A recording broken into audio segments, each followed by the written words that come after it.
Hello friends, now let us discuss about rheumatoid arthritis. Okay, we'll be first dealing with the introduction and pathogenesis in this video, and the other parts will be discussed later. Okay, so now let us start with rheumatoid arthritis.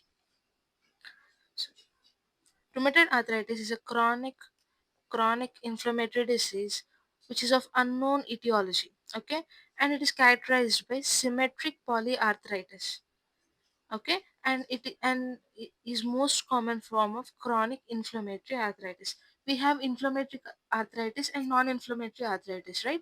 So rheumatoid arthritis is one of the most common form of chronic inflammatory arthritis.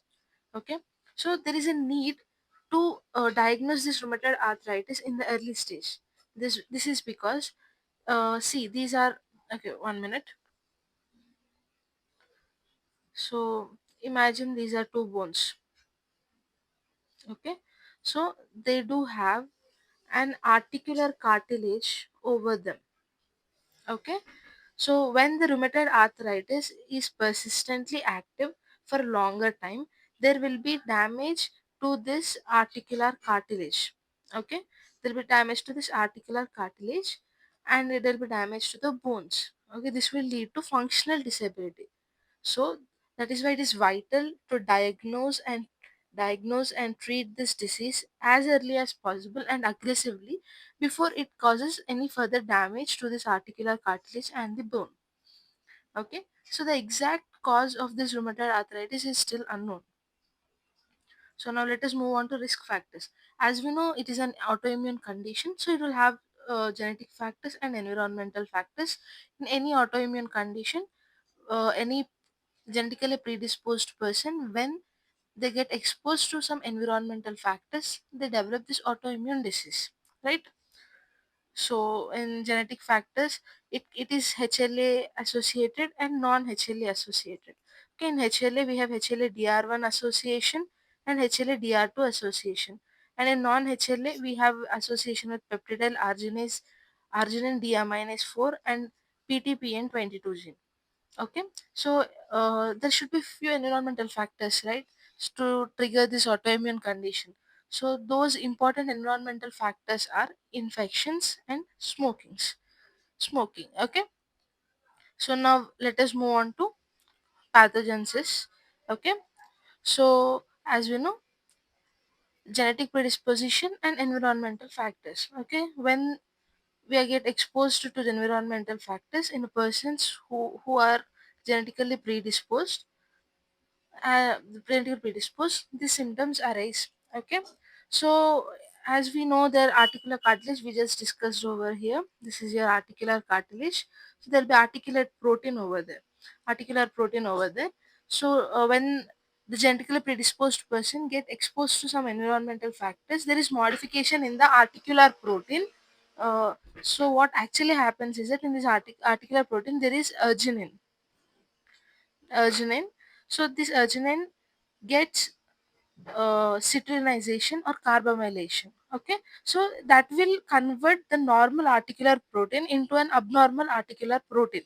Okay, this abnormal articular protein is not doesn't get detected as our own by our antigen presenting cells. Okay, so the Langerhans dendritic cells are the antigen presenting cells that will present this modified articulate protein antigen to T cells. Okay, this T cells will get stimulated, and it will go stimulate the B cells. Okay, these stimulated B cells will get differentiated into plasma cells. These plasma cells produce autoantibodies, rheumatoid factor, anti-CCP antibodies. Okay, so these autoantibodies which are produced along with the T cells, they enter circulation and reach the joints, the main target organs. Okay, when they reach the joints, these will secrete they will secrete cytokines. Okay, these cytokines, and they'll recruit the macrophages. These macrophages will come to the joint, which is going to be affected, and it start producing TNF alpha, interleukin 1 and interleukin 6. Okay, these inflammatory mediators will further stimulate synovial fibroblast cells to proliferate. Okay, when these fibroblasts proliferate, the stimulation of the fibroblast will cause synovial hypertrophy. Okay, synovial hypertrophy, and further lead into pannus formation. Okay, there are two works for the fibroblast. The first one is that they'll cause synovial hypertrophy, and the other thing is pannus formation. Fine. And fibroblasts will also produce matrix metalloproteases, proteases and proteinase enzyme. Okay, these enzymes will cause degradation of the soft tissue cartilage. Okay, now we saw that in when there are two bones in joints, there is an articular cartilage. Okay, these proteinase enzymes will cause degradation of this soft tissue. Okay, so the when there is a degradation of the soft tissues, there will be friction between these two bones. Okay, these two bones rub against each other, and they will call marginal erosions. Okay, where they rub with each other, they cause erosions. Okay, in this way there are erosions in the bone. Fine. Next, as we know, the antibodies are formed and they enter the circulation and enter the joints, right? These antibodies, when they enter the joint, they form complexes. Okay, they form complexes in the synovial fluid. These complexes in the synovial fluid will activate the complement system. Okay, this activation of the complement system will further cause inflammation of the synovium. During the inflammation of the synovium, there will be release of prostaglandins and nitric oxide at the site of inflammation. Okay, so when there is a release of prostaglandins and nitric oxide, these will cause further changes. Prostaglandin will prostaglandin will cause pain, and nitric oxide will cause vasodilation. As we know, when there is a vasodilation, there is more amount of fluid that is diverted towards the site. Okay, the fluid which is diverted towards the site will cause swelling. Okay, this is a pathology behind the swelling and pain. Fine. So as we know here, T cells get stimulated, right? So these T cells, what they actually do is that we have Th1 predominance over Th17 and Th2 in rheumatoid arthritis. Okay, these they will produce macrophages. So sorry, they activate the macrophages. Okay, these activated macrophages will further produce TNF alpha. Okay, so this TNF alpha has rank ligand. Okay, there's something called rank ligand, and osteoclast cells have rank receptor. Okay, this TNF alpha with this rank ligand will go bind with the rank receptor over the osteoclast cells. Okay, this causes the activation of the osteoclast cells.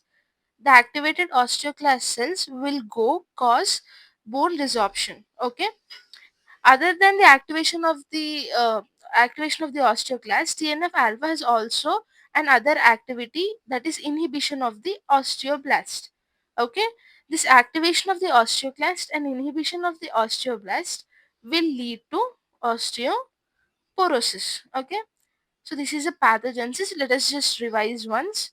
Okay, when genetically predisposed individual, they get exposed to environmental factors. uh, in the articular proteins, there is a modification called citrullation or carbamylation. Okay, this citrullation will modify the articular protein, and there is a formation of abnormal articular protein which is not detected as our own by our antibodies. They are recognized as a foreign thing, and they will be picked up by Langerhans dendritic cells. Okay, this Langerhans dendritic cells are the antigen presenting cells. They'll go to the T cells, which activates the T cells, and T cells will stimulate B cells to differentiate into plasma cells. Okay, these plasma cells produce antibodies. Antibodies along with these T cells will enter the circulation and reach the joints. Right.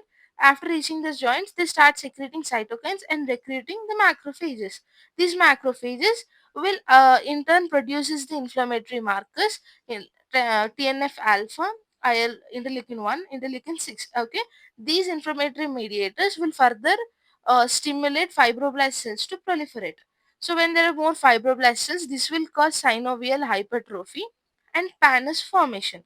Okay, and this fibroblast, the same fibroblast, will also produce matrix metalloproteases and proteinase enzyme. Okay, these enzymes will cause degradation of the soft tissue and cartilages at the bone.